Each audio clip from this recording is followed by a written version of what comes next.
আসসালামু আলাইকুম সম্মানিত শিক্ষক মণ্ডলী, আপনারা যখন পিইএসপি পোর্টালে অর্থাৎ উপবৃত্তি পোর্টালে ইউজার নেম, পাসওয়ার্ড এবং ক্যাপচা দিয়ে লগইন করতে যান, তখনই এই লেখাটা আসে, your password has expired, please update your password. তো এই ক্ষেত্রে আপনি কিভাবে উপবৃত্তি পোর্টালে পাসওয়ার্ড আপডেট করবেন, আজকের ভিডিওটি সেই সম্পর্কে। তো ভিডিওটি না টেনে যদি পুরো ভিডিওটি আপনি দেখেন, তাহলে এই ভিডিওটি শেষে আপনি নিজে নিজেই উপবৃত্তি পোর্টালে পাসওয়ার্ড এক্সপায়ার্ড হয়ে গেলে সেই পাসওয়ার্ড আপডেট করে নিতে পারবেন। তো আর কথা নয়, চলুন আমরা ভিডিওটি দেখি।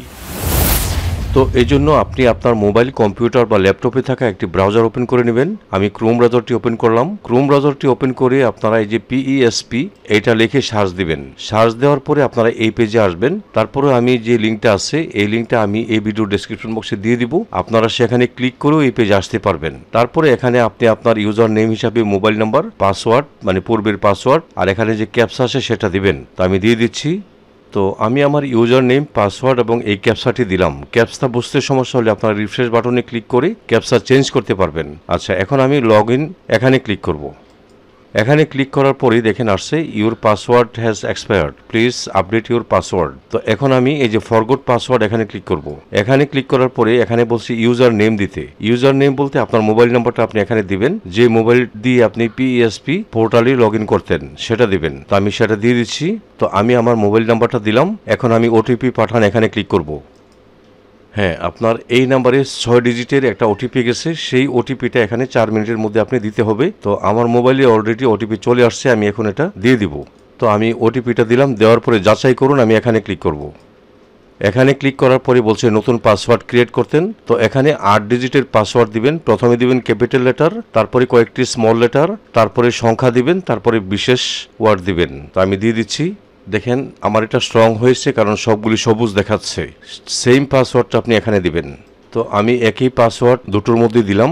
দেওয়ার পরে আমি পরিবর্তন এখানে ক্লিক করব। হ্যাঁ, এখানে ক্লিক করার পর দেখেন পাসওয়ার্ড চেঞ্জ সাকসেসফুলি এই লেখাটা এখানে আসছে। তার মানে আমার পাসওয়ার্ডটি আমি সঠিকভাবে চেঞ্জ করতে পেরেছি। আচ্ছা, এখন আমরা ইউজার নেম হিসাবে মোবাইল নাম্বার, নতুন যে পাসওয়ার্ড ক্রিয়েট করেছি সেই পাসওয়ার্ড এবং এখানে যে ক্যাপচা আছে সেটা দিব। তো আমি এখানে দিয়ে দেই। তো আমি ইউজার নেম হিসাবে আমার মোবাইল নাম্বার, তারপরে নতুন তৈরিকৃত পাসওয়ার্ড এবং এখানে যে ক্যাপচাটি আছে সেই ক্যাপচাটি দিলাম। দেওয়ার পরে আমি লগ ইন এখানে ক্লিক করব।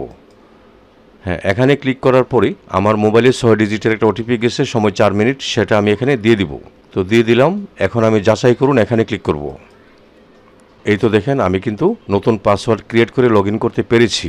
এখন ড্যাশবোর্ডের নিচে প্রাথমিক নির্বাচন, এখানে গিয়ে দেখবেন বিশেষ এন্ট্রির কোনো সুযোগ দেওয়া হয়েছে কিনা। আসলে ফেসবুকে যেভাবে প্রচার হয়েছে যে বিশেষ শিক্ষার্থী এন্ট্রির অপশন চালু হয়েছে, কিন্তু এই যে প্রবেশ করে দেখেন এখানে কোনো জায়গাতেই বিশেষ শিক্ষার্থী এন্ট্রির কোনো অপশন নেই। আমরা এখানে দেখি এখানেও নেই। তারপরে তথ্য সংশোধনে দেখি, আসলে ফেসবুকে যেভাবে প্রচার হয়েছে সেভাবে কিন্তু উপবৃত্তি পোর্টালে এখনো অপশন উন্মুক্ত করা হয়নি। আচ্ছা, যাই হোক, এইভাবে আপনারা মোবাইল, কম্পিউটার বা ল্যাপটপ দিয়ে উপবৃত্তি পোর্টালে পাসওয়ার্ড আপডেট করে নেবেন।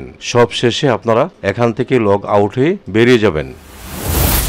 তো এই ছিল আমার আজকের ভিডিও। আমার এই ভিডিওটি যদি আপনাদের একটু উপকারে আসে তাহলে লাইক, কমেন্ট এবং শেয়ার করে দিবেন এবং সেই সাথে এই চ্যানেলটি সাবস্ক্রাইব করে রাখবেন। আপনারা সকলেই ভালো থাকবেন। আপনাদের সবাইকে ধন্যবাদ।